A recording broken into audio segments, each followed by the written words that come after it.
Nggak ada juara satu yang permanen. Yang ada lebih dari pemenang. Tidak ada yang namanya champion forever, karena kita masih belum mati. Mahkota kehidupan, mahkota kebenaran, mahkota kemuliaan ada. Tapi selama kita hidup, kita mesti lari. Kita harus berlomba. Jangan sampai lengah. Siapa punya toko rame, terus tingkatkan servis. Terus pikirkan customer. Kalau itu di dunia bisnis. Jangan-jangan nanti orang akan cek toko sebelah. Lebih bagus dari toko Anda. Kita nggak boleh malas. God doesn't bless the lazy. Tuhan tidak memberkati seorang pemalas.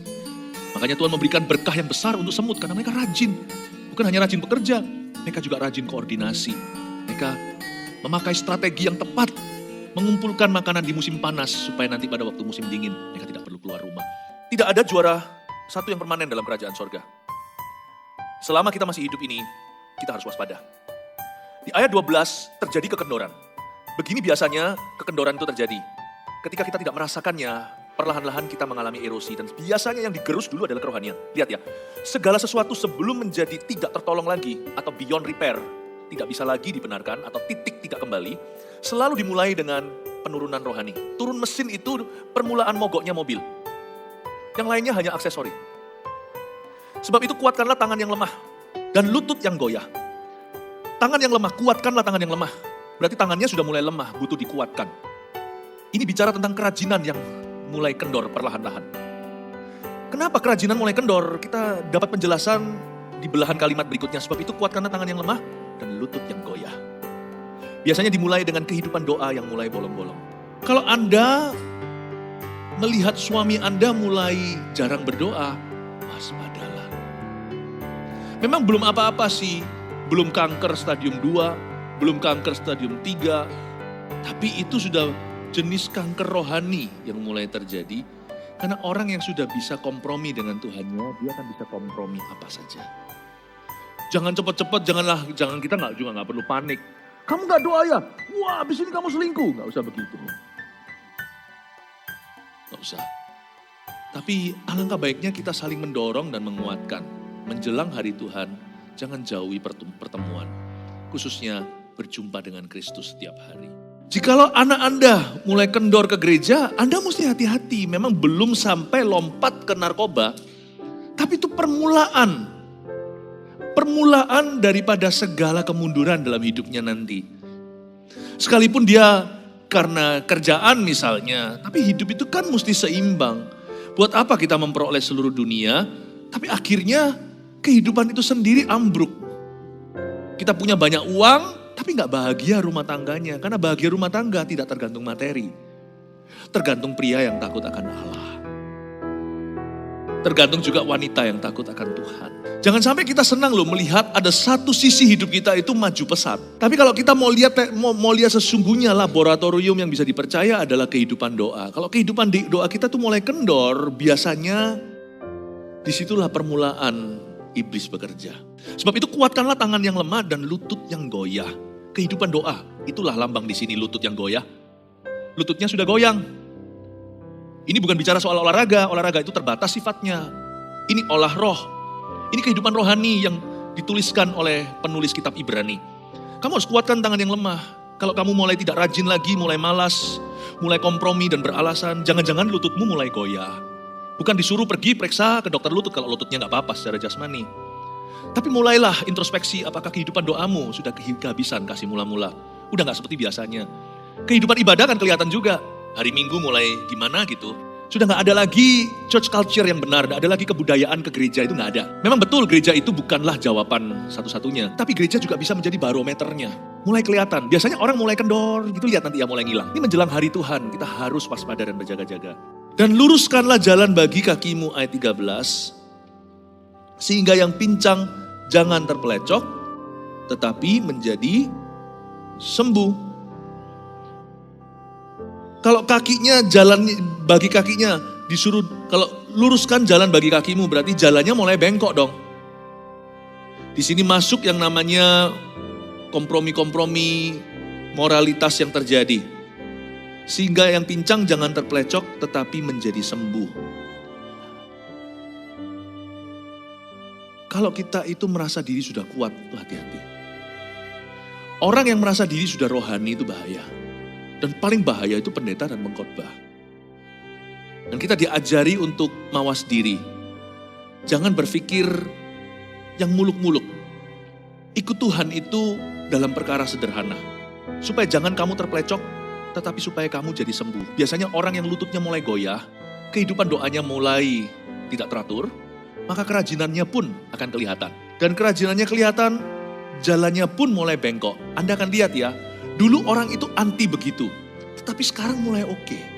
Ada perubahan-perubahan. Dulu jalannya lurus, sekarang ada banyak jalan tikus. Kakinya mulai terplecok. Ini bukan kesleo, ini bukan kaki yang terkilir. Ini jalan hidupnya mulai tidak benar di mata Allah. Jalan hidupnya itu loh, mulai lika-liku. Anda kan mulai lihat ya, kalau ditanya lalu bisa beralasan, enggak kok begini-begini, begitu. Dia bisa bohong kecil-kecil.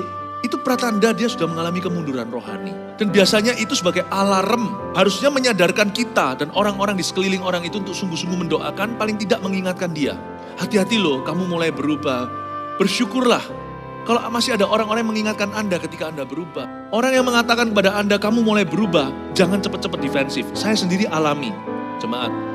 Kita semua itu perlu orang-orang begitu. Bersyukurlah kalau sekeliling kita itu orang-orang yang mengingatkan. Makanya itu janganlah kelilingi dirimu dengan orang-orang klub malam. Karena mereka hanyalah fair weather friends. Orang-orang just for having fun. Tapi mereka tidak peduli kalau Anda masuk selokan. They will be your partners in crime. Mereka menjadi mitra kejahatan. Tetapi nanti kalau kebenaran, Anda akan difanatik-fanatikan. Fanatik lu, pendeta lu, susah. Makanya itu orang yang mau survive, berhasil dan terus juara satu. Orang itu harus pilih gerombolannya. Dia harus pilih kumpulannya. Kebiasaan baik kita itu bisa hancur runtuh karena pergaulan yang buruk. Gak ada yang namanya juara satu. Mau bijaksana itu juga harus bersama. 5 gadis bijaksana, Tuhan gak bilang 1. 5 gadis yang bodoh. Bodoh pun harus rame-rame. Gak ada orang langsung bodoh itu biasanya dibodohin dulu. Biasanya orang yang jadi korban lalu mengorbankan. Seperti korban pelecehan juga bisa begitu kan. Bapak Ibu Saudara, kalau kita mau betul-betul berhasil hidup ini, berjalan di jalan-jalan kemenangan Kristus yang Kristus janjikan. Kita mau berada di jalan orang benar, bukan di jalan orang fasik. Kita mau berada di jalan moralitas, bukan jalan amoralitas. Dan choose your crowd. Pilih-pilih bukan berdasarkan status ekonomi dan sebagainya, bukan. Pilih-pilih berdasarkan iman. Bergaulah dengan saudara seiman. Saudara seiman pun banyak yang gadungan. Berdasarkan values, nilai-nilai firman. Supaya kita itu tidak berada di jalan orang fasik, jalan orang berdosa, duduk bersama dengan pencemooh. Jalan bagimu itu mulai terplecok. Harus ada orang-orang yang mengingatkan. Alangkah baiknya suami dan istri juga saling mengingatkan di hari-hari ke depan. Karena 2023 memang tahun yang tangguh. Tetapi saya yakin kalau kita bersama Tuhan dan kita bersama dengan orang-orang yang beriman. Tahun depan itu bukan momok bagi kita. 2023 kita akan sanggup berdoa. Kita sanggup melalui segala sesuatu. Segala masalah, segala musuh. Pasti ada jalan solusi dan ada kemenangannya. Saya percaya tahun 2023 menjadi tahun kemenangan yang luar biasa. Kita akan menuai sukacita nanti pada akhirnya. But don't do it alone. Jangan lakukan sendirian. You cannot survive alone. I cannot survive alone. Saya nggak bisa survive sendiri. Saya aja nggak bisa kok. Apalagi Anda secara rohani. Suami istri kalau bisa menjadi Priscilla dan Aquila. Siapa itu? Itu keluarga kerajaan Inggris kah? Bukan. Priscilla Aquila itu sesama pelayan Tuhan. Suami istri saling melengkapi. Mereka timnya Paulus. Mereka itu businessman. Jual tenda, bukan tenda pramuka. Mereka itu jual tenda, itu berarti mereka hari ini seperti real estate gitu loh di tanah Arabia. Tenda itu rumah. Mereka ini orang-orang yang ada kerja di sekuler. Tapi mereka itu saling melengkapi, suami istri cinta Tuhan. Mereka sendiri gak sendirian, mereka diapit. Mereka tuh dihimpit dengan orang-orang yang takut akan Tuhan. Kalau kita baca Roma 16 kan bagus ya, siapa adalah siapa. Ada Trifena, ada Trifosa, ada Eunias. Itu semua itu orang-orang ya, itu gerejanya Paulus. Saudara seiman, tentunya mereka punya relasi-relasi kerja dengan orang-orang dunia. Buktinya Priscilla Aquila itu dikenal sebagai penginjil yang tangguh di gereja mula-mula. Mereka tidak berkhotbah. Mereka itu saksi Yesus yang luar biasa di marketplace. Tapi mereka gak sendirian. Dan Priscilla Aquila saling mengingatkan. Jangan seperti Anania Safira, salah bersama-sama. Suami istri paling parah kalau partner in crime. Kalau yang satu, yang suaminya lagi malas berdoa, istrinya yang ingatkan. Tapi istrinya jangan bolong doa. Kalau suaminya jarang berdoa, istri harus lebih berdoa. Sebaliknya juga sama. Malulah yang laki-laki kalau gak berdoa. Wong kita adalah imam dalam keluarga. Harusnya kita ini doanya lebih banyak dari istri dan anak. Harusnya begitu. Itu tantangan saya buat saya. Saya tantang seluruh jemaat. Like father, like son. Seperti bapak-bapak rohanimu, Anda harus jadi begitu. Saya harap kita semuanya bangkit. Laki-laki terutama. Gimana kita mau ajari our sons kalau gitu, kalau kita gak bangkit? Gimana anak cowok kita bisa punya patron dalam hidup ini? Kalau dia gak lihat papa, percayalah, anak cowok gak mempan sama mama. Dia harus lihat papa. Anak cewek, dia harus lihat patron kan, seperti apa. masa depan anak perempuan itu di teladan papanya. Karena nanti dia pilih laki-laki yang gimana dan sebagainya itu nanti akan ambil cetakan ayahnya. Bapak Ibu Saudara, saya ajak kita untuk mengerti ini. Kalau kita sudah ada di depan, kita harus berlari. Dan kita mesti berdoa, jangan terpelecok, tetapi menjadi sembuh. Orang yang kehidupan doanya mulai kendor segalanya, biasanya dia bukan jadi sembuh. Dia menyakiti kanan kiri. Kita baca sekarang ayat-ayat berikutnya ya. Di ayat yang ke-14. Berusahalah hidup damai dengan semua orang dan kejarlah kekudusan. Sebab tanpa kekudusan tidak seorang pun akan melihat Tuhan. Sebab tidak ada juara satu yang permanen kan? Makanya itu ayat 14 di situ terbuka bidang usaha. Terbuka lowongan. Bahwa tugas kita di bawah kolong langit ini hanyalah terus berusaha. Justru kalau kita ini fine-fine saja, how are you, I'm fine, thank you. Kalau kita sungguh-sungguh baik-baik saja di dalam Tuhan, jangan lengah. Jangan tunggu sakit. Karena prevention is better than cure. Mencegah lebih baik daripada mengobati. Berusahalah hidup damai dengan semua orang. Jangan tunggu kepahitan. Kalau sampai orang Kristen perlu didoakan kelepasan, berarti orang itu sudah buka celah yang luar biasa. Sebab kita ini yang sudah kenal Tuhan lebih dari 1 tahun, harusnya tidak bisa kepahitan. Harusnya tidak bisa kecewa sama Tuhan. Harusnya kita tidak bermental korban. Berikan pada Tuhan. Kalau Anda disuruh Tuhan taat mengampuni, jangan tawar-menawar. Itu bagian kecilmu. Satu-satunya lowongan yang masih ada untukmu adalah mengampuni. Karena Tuhan tidak bisa mengampuni musuhmu untuk dirimu. Karena yang disakiti adalah diri Anda. Kalau Anda ampuni orang itu, Anda lakukan untuk Tuhan apa yang Tuhan tidak bisa lakukan. Karena bukan Tuhan yang dilukai oleh orang itu. Kalau Anda memuji Tuhan, Anda memberikan kepada Tuhan apa yang Tuhan tidak bisa berikan pada dirinya. Masa Tuhan memuji dirinya sendiri? Tuhan punya segala-galanya. Cuma sisa itu aja loh yang bisa Anda lakukan. Dari sisimu disuruh berusaha taat kepadanya. Kalau Tuhan suruh kita jaga kekudusan, itu adalah bagian kita. Kalau Tuhan suruh kita bersyukur dalam segala keadaan, itu bagian kita. Di setiap krisis di dunia ini selalu ada kesempatan. Orang yang bermentalitas kekalahan ketika resesi terjadi, mereka hanya lihat lubang donatnya. Tapi kalau kita bisa melihat bahwa justru di masa-masa susah dunia orang kualitas jadi jarang.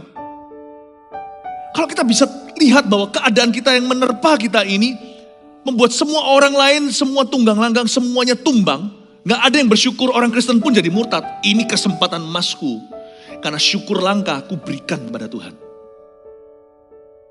Berusahalah, kata berusahalah, powerful. Itu sisa-sisa yang bisa kau lakukan untuk Tuhan. Sisanya semua sudah Tuhan lakukan untukmu. Jika diberkati, silakan membagikan untuk memberkati orang lain.